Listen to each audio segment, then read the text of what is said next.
Bom dia, Daniele, tudo bem? Como é que tá? Tudo bem com vocês? Bom dia, Natália, irmã Zilda, Alan, como é que vocês estão? Tudo bem? Bom dia a todos. Bom dia a todos. Que a paz de Cristo tome os nossos corações nesta manhã. Bom dia, Josiano. Bom dia, Dira Figueiredo, mãe. Bom dia, Ana. Que Deus renove as nossas forças e que nos dê uma manhã de muita paz. Bom dia, pastora Edna, que bom. Estou vendo tanta gente boa aqui. Bom dia, Fernanda. Pastora Edna, já dei bom dia. Cíntia, Diná, bom dia a todos. Que a paz de Cristo reine em nossos corações. O Alan está falando para a gente passar para 6 da manhã. Bom dia, pai, que bom. Bem, 6 da manhã é um desafio, hein? Vou desafiar o Alan para começar um devocional às 6 horas da manhã e aí eu mantenho esse às 7 horas. Mas, gente, que bom estar com vocês mais uma vez. Convide aí seus amigos agora, seus familiares. Faça esse convite para eles agora aí, para que eles estejam com a gente também na presença do Senhor. Eu queria ler com você a palavra de Deus, que está em Marcos capítulo 3, a partir do verso 13. Eu estou tentando aprender as coisas aqui. Eu queria fixar comentário, fixar o texto aqui, mas ainda eu não sei. Um dia eu vou aprender a fazer isso aqui para fixar o texto, para a gente não perder o texto que a gente está trabalhando. Mas de qualquer forma, eu vou tentar botar aqui no comentário. Marcos capítulo 3, do 7 até o 12. Ok? Esse é o texto que a gente vai trabalhar hoje. Acho que eu botei aqui, fixado. Marcos capítulo 3, do 7 ao 12. Eu acho que agora eu aprendi. É só na marra mesmo que a gente consegue aprender as coisas. Então eu queria ler com você a palavra de Deus. Marcos capítulo 3. A Luísa até me ajudou aqui, mas eu consegui aqui, viu, Luísa? Graças a Deus. Eu quero ler com você Marcos capítulo 3, do 7 ao 12. E aí depois nós vamos orar juntos, tá certo? Obrigado, Sheila. Obrigado, viu? Diz assim a palavra de Deus. Marcos capítulo 3, do 7 ao 12. Diz assim: Retirou-se Jesus com seus discípulos para os lados do mar. Seguia-o da Galiléia uma grande multidão, também da Judéia, de Jerusalém, da Idumeia, da além do Jordão e dos arredores de Tiro e de Sidom. Uma grande multidão, veja só, uma grande multidão. Sabendo quantas coisas Jesus fazia, veio ter com ele essa grande multidão. Então recomendou aos seus discípulos que sempre lhe tivessem pronto um barquinho por causa da multidão, a fim de não o comprimirem, pois curava muitos, de modo que todos os que padeciam de qualquer enfermidade se arrojavam a ele para o tocar. Também os espíritos imundos, quando viam, prostravam-se diante dele e clamavam: Tu és o Filho de Deus. Mas Jesus lhes advertia severamente que não o expusessem à publicidade. Bom dia, Diná. Bom dia, Bruno. Estou vendo o Bruno Jardim, está plantando um lindo em Portugal também. Esse nós vemos Marcos capítulo 3, do 7 ao 12. Eu quero orar com você. Eu quero colocar as nossas vidas diante do Senhor, diante dele, para que ele nos abençoe neste tempo que a gente vai ter agora. Vamos fazer isso? Senhor, muito obrigado por esta manhã tão especial, na tua presença, diante da tua palavra. O que nós te pedimos, Senhor, é que o Senhor nos oriente agora através da tua palavra. Que o Senhor fale aos nossos corações, que o Senhor nos ilumine. Nós pedimos, Deus, porque os nossos corações estão sedentos por mais de ti. Como a corça anseia pelas águas, a nossa alma anseia por ti, ó Deus. e nós queremos beber da tua fonte. E nós te pedimos, Deus, derrama sobre nós nesta manhã a tua presença, a tua palavra, no nome de Jesus. Amém. Gente, que bom. Bem, eu queria relembrar alguns aspectos para que você tenha toda a estrutura do Evangelho de Marcos na sua cabeça. Eu já falei isso uma vez, mencionei outra, mas é sempre bom fixar, né? Então veja, o Evangelho de Marcos ele é dividido em 4 partes. Temos um prólogo e um epílogo, que é o desfecho de Marcos. Então, o prólogo são os primeiros 16 versos de Marcos. Então, capítulo 1, do 1 ao 16, você tem o prólogo. Do capítulo 1, verso 16, até o capítulo 3, verso 6, você tem a primeira parte. Então, nós concluímos a primeira parte do Evangelho de Marcos ontem. Hoje nós estamos iniciando a segunda parte do Evangelho de Marcos, que é o capítulo 3, verso 7, até o 8, verso 21. A terceira parte é o capítulo 8, verso 22, até o 10, 45. E a quarta parte, 10, 46, Marcos capítulo 10, 46, até o 15, verso 47. E aí nós temos um epílogo, um desfecho, uma conclusão, que são os versos do capítulo 16. Então veja só, nós concluímos, graças a Deus, a primeira parte do Evangelho de Marcos, na qual Jesus anuncia publicamente o Evangelho, o reino de Deus, as boas novas, o domínio de Deus na história. Ele chama discípulos, ele expulsa demônios, ele cura os doentes, ele mostra que tudo isso, em tudo isso que está sendo realizado, está ligado à chegada do reino de Deus. Então veja só, essa primeira parte foi concluída. Nós estamos agora começando a segunda parte do Evangelho de Marcos, do capítulo 3, verso 7 ao capítulo 8, verso 21. E aqui você tem, nessa segunda parte, um evangelista trabalhando 3 públicos diferentes, 3 grupos significativos no Evangelho de Marcos. O primeiro grupo, os discípulos, os discípulos de Jesus. O segundo, as multidões. E o terceiro, a oposição que já se apresentou. Então, 3 grupos distintos. A oposição, as multidões e os discípulos. Então, veja só, irmãos. Depois dos conflitos que nós trabalhamos nos últimos dias, não sei se vocês se lembram desses conflitos, eu posso aqui mencionar alguns, por exemplo, quando Jesus disse ao paralítico, filho, os teus pecados estão perdoados, armou-se um grande conflito, porque os religiosos do tempo de Jesus achavam que aquilo era uma blasfêmia, Jesus não podia perdoar pecados. E aí Jesus pergunta, qual é mais fácil? O que é mais fácil? Dizer ao paralítico, estão perdoados os teus pecados, ou levanta-te, pegue a tua maca, pegue o teu leito e anda. E aí ele diz, ora, para que saibais que o Filho do Homem tem na terra autoridade para perdoar pecados, ele se dirige ao paralítico e diz assim, levanta-te, pega o teu leito e vai para a tua casa. E aquele grande milagre aconteceu, mostrando que o Filho do Homem tem autoridade sim para perdoar pecados. Um outro conflito que se armou foi quando Jesus chamou Levi, Mateus, filho de Alfeu, para ser seu discípulo. O texto diz que ele vai para a casa de Mateus e faz uma grande refeição ali, junto com publicanos, pecadores. E aqueles religiosos do tempo de Jesus perguntam, por que come ele com publicanos, come e bebe com publicanos e pecadores? Um outro conflito. Jesus tem que responder, os sãos não precisam de médico, e sim os doentes. Uma passagem que nós trabalhamos juntos, ele não veio chamar justos, mas pecadores. Os discípulos de João e os fariseus vão até Jesus perguntar acerca do jejum. Um outro conflito se arma porque eles não acreditavam nisso. Eles jejuavam, os fariseus, os discípulos de João Batista também, mas os discípulos de Jesus não. Até Jesus conta aquelas metáforas, aquelas histórias. Ele era um noivo. Como que podem jejuar com a presença do noivo? Um dia o noivo lhes será tirado, e então eles jejuarão.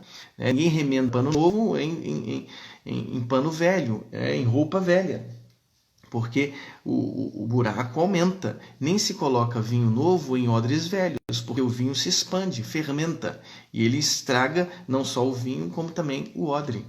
Então veja, conflitos que Jesus foi tendo com os religiosos de seu tempo. Quando passou todos esses conflitos, nós estamos agora no texto que a gente está trabalhando, e eu fixei aqui capítulo 3, verso 7. Então, após todos esses conflitos narrados do capítulo 2, verso 1 até o capítulo 3, verso 6, Jesus se retira para os lados do mar. Olha que interessante. Jesus se retira para o mar, à beira-mar. Ele caminhava à beira-mar. Aliás, há cenas que são incríveis que nós precisamos entender. Nessas travessias que Jesus fazia à beira-mar. A primeira caminhada que Jesus fez à beira-mar está lá no verso 16 do capítulo 1. Eu vou ler para vocês aqui.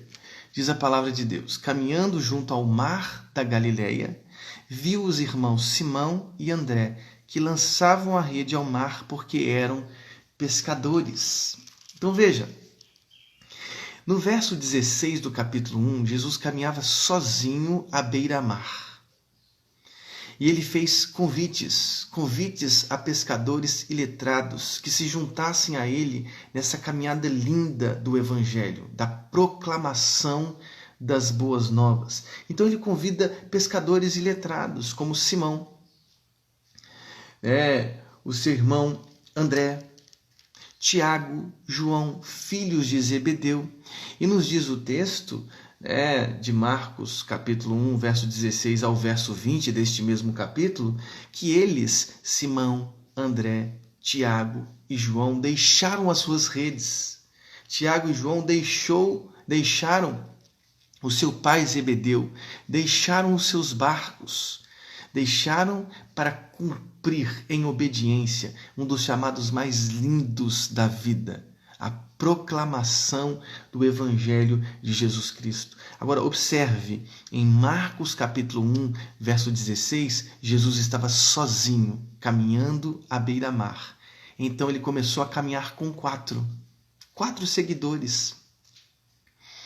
4 seguidores. Ele estava sozinho, somaram-se a ele esses quatro discípulos.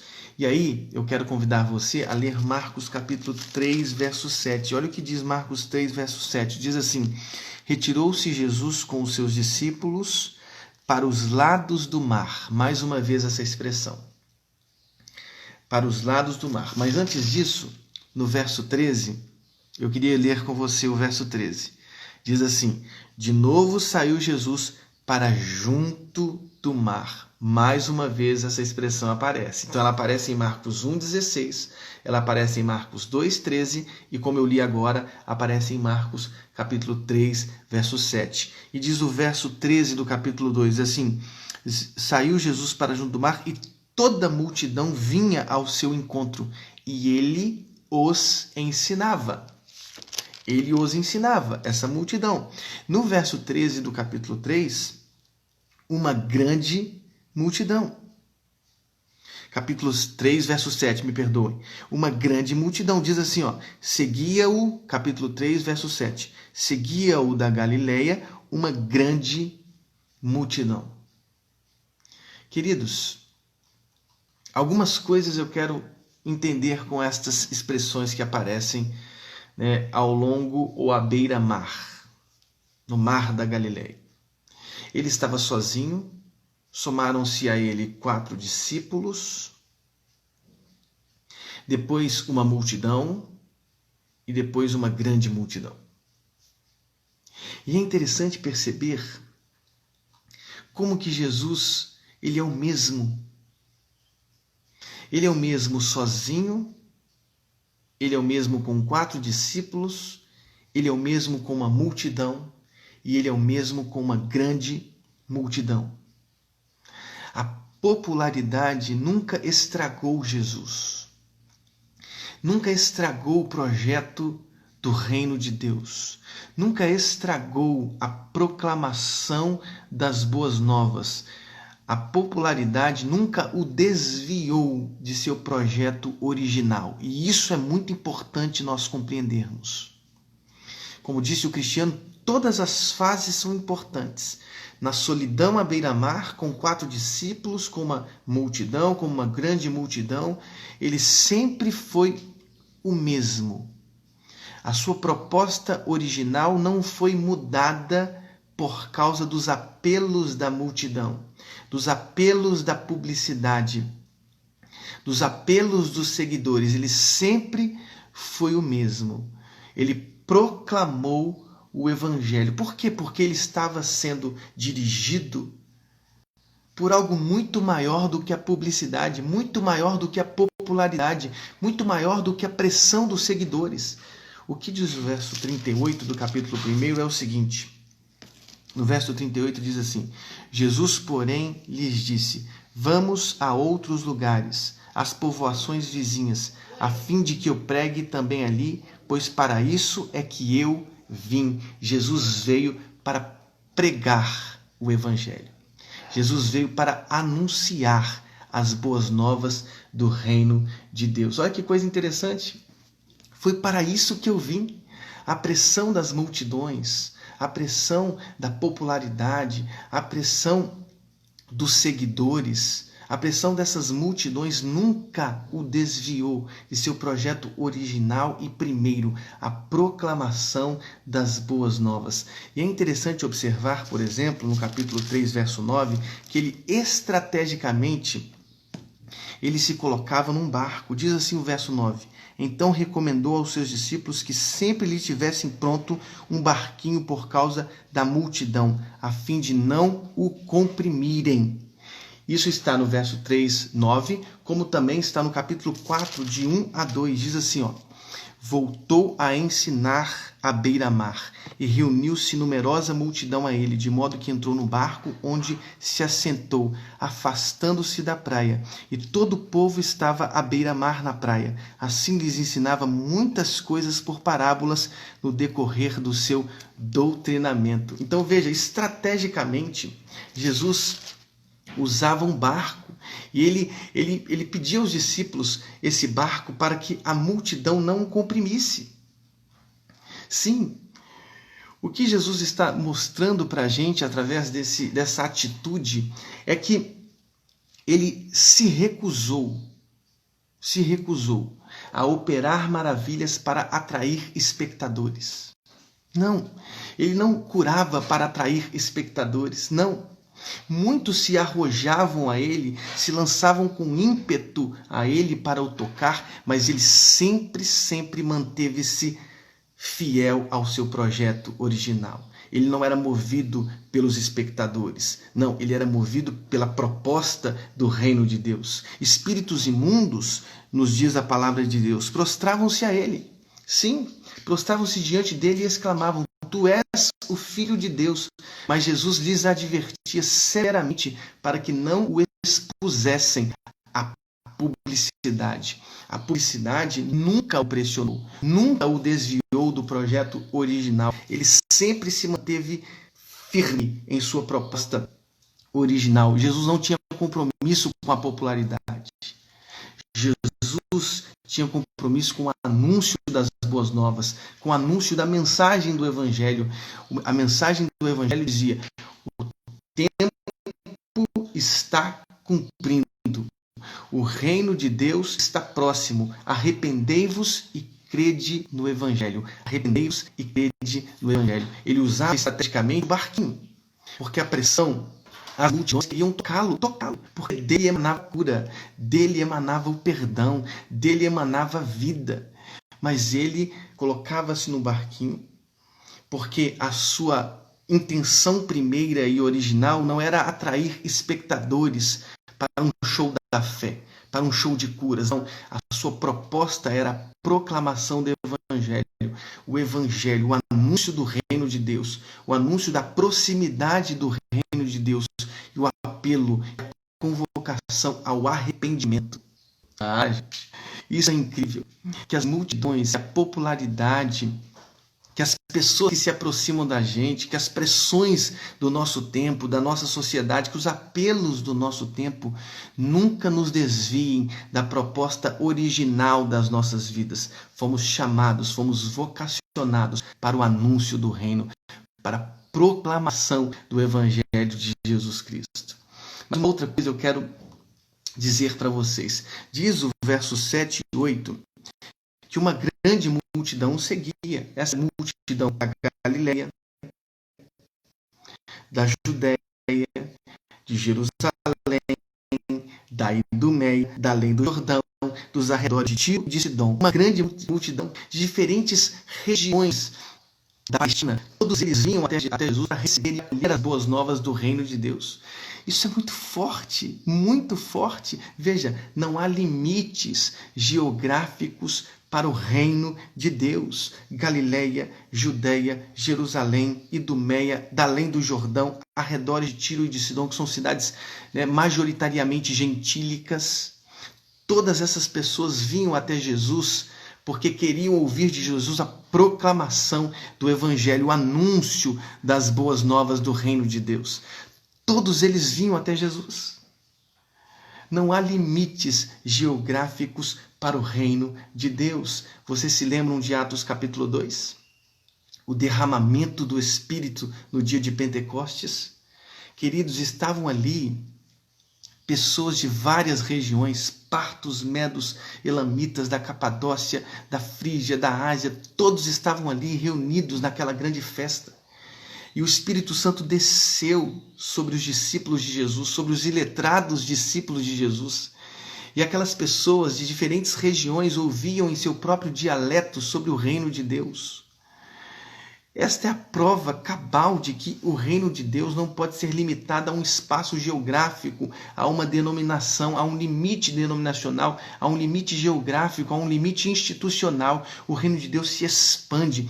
Ele é vinho que vai se expandindo e destruindo os odres velhos. Ele vai ocupando todas as regiões, transformando as nossas vidas, transformando a sua vida, transformando a minha vida. Não há limites geográficos para o reino de Deus. Todos ouvirão o Evangelho, é o que a gente crê. Todos ouvirão o Evangelho, é a nossa fé, é a nossa esperança, que todos ouçam o Evangelho, e a nossa esperança ainda é maior. Não somente que todos ouçam o Evangelho, mas que todos acolham o Evangelho do reino de Deus. Então veja, o derramamento do Espírito, as multidões que vinham até ele, na oração, veja só, Jesus, quando ele entra no templo, na purificação do templo, ele diz: não torneis a casa de oração para todos os povos em covil de salteadores. Sim, a casa de Deus é uma casa de oração para todos os povos. Não há limites geográficos, denominacionais, étnicos, sim, linguísticos. Não há limites que aprisionem o reino de Deus. O reino de Deus se expande e alcança o seu coração, alcança o meu coração, alcança os nossos corações. Que Deus nos abençoe, que a gente entenda isso. Essas duas coisas que eu mencionei hoje. Que as pressões das multidões, da popularidade, não sufoquem o Evangelho que existe em nós. Jesus foi o mesmo sozinho, com 4 discípulos, com uma multidão e com uma grande multidão. Ele foi o mesmo. A sua proposta original não foi desviada. Ele proclamou o reino de Deus, a proximidade do reino de Deus e o arrependimento. E que a gente compreenda que não há limites para o reino dos céus. Não há limites para o reino de Deus. Não há limites geográficos, étnicos, linguísticos. Não há limite. O reino de Deus está alcançando todos os povos. A casa de oração é uma casa de oração para todos os povos. Que Deus abençoe muito o seu dia, muito a sua vida. Que Deus abençoe muito o seu coração. Que o seu dia seja muito especial, sim, de verdade, especial. E que esse Evangelho, que não tem limites, alcance a sua empresa em nome de Jesus. Que esse Evangelho alcance a sua família. Que esse Evangelho alcance os seus primos. Que esse Evangelho alcance os seus amigos. É o que nós queremos. Vamos orar por isso? Vamos colocar as nossas vidas diante do Senhor? Vamos pedir a Ele que Ele nos dê força para que na expansão do Evangelho nós também sejamos instrumentos. Vamos orar. Senhor, muito obrigado. Muito obrigado por esta manhã tão especial. Que o Senhor, ó Deus, derrame a Tua graça sobre as nossas vidas. E que neste dia, o Evangelho que não tem limites geográficos, não tem limites, alcance também as nossas empresas, alcance o nosso trabalho. Ó Deus, alcance as nossas universidades, as nossas faculdades, alcance as nossas vidas. É o que nós te pedimos, Senhor, no nome de Jesus. Amém. Gente, que Deus abençoe muito vocês, que Deus abençoe o dia de vocês, que Deus abençoe o coração de vocês. Eu não sei se vocês souberam, mas domingo nós tivemos cenas tão tristes no Chile, de pessoas queimando as igrejas. É uma cena muito triste, mas eu queria deixar para vocês um versículo da palavra, um simples versículo da palavra que está lá em Mateus 5, 43, 44 e 45. Diz assim: ouvistes o que foi dito, amarás o teu próximo e odiarás o teu inimigo. Eu, porém, vos digo, amai os vossos inimigos e orai pelos que vos perseguem. Que no nome de Jesus, diante desta cena tão hostil, tão triste, de vandalismo, de depredações, de queima de patrimônios históricos, religiosos, culturais, que diante de todas essas cenas a gente tenha na cabeça o seguinte, no coração: nós somos cristãos, nós somos crucificados, nós somos perseguidos, nós não somos cruzados. Não permita que a violência desse tempo te torne violento, mas que a violência e a perseguição desse tempo te torne ainda mais cristão. Jesus já nos advertiu e ele disse explicitamente: amai os vossos inimigos e orai pelos que vos perseguem. Se você não amar o seu inimigo e não orar pelos que te perseguem, então você não vai se encontrar com o evangelho verdadeiro de Jesus Cristo e você não vai ser chamado de filho. Os verdadeiros, os reais filhos de Deus são aqueles que amam os inimigos e oram pelos que os perseguem. Que Deus abençoe a sua vida no nome de Jesus. Amém. Grande abraço. Estou vendo aqui a Cíntia. Que Deus abençoe a vida de vocês, a irmã Beth também. Que bom. Que Deus abençoe vocês, Diná. Que Deus abençoe o coração de todos vocês, tá bom? Uma manhã especial, um dia especial no nome de Jesus. Amém.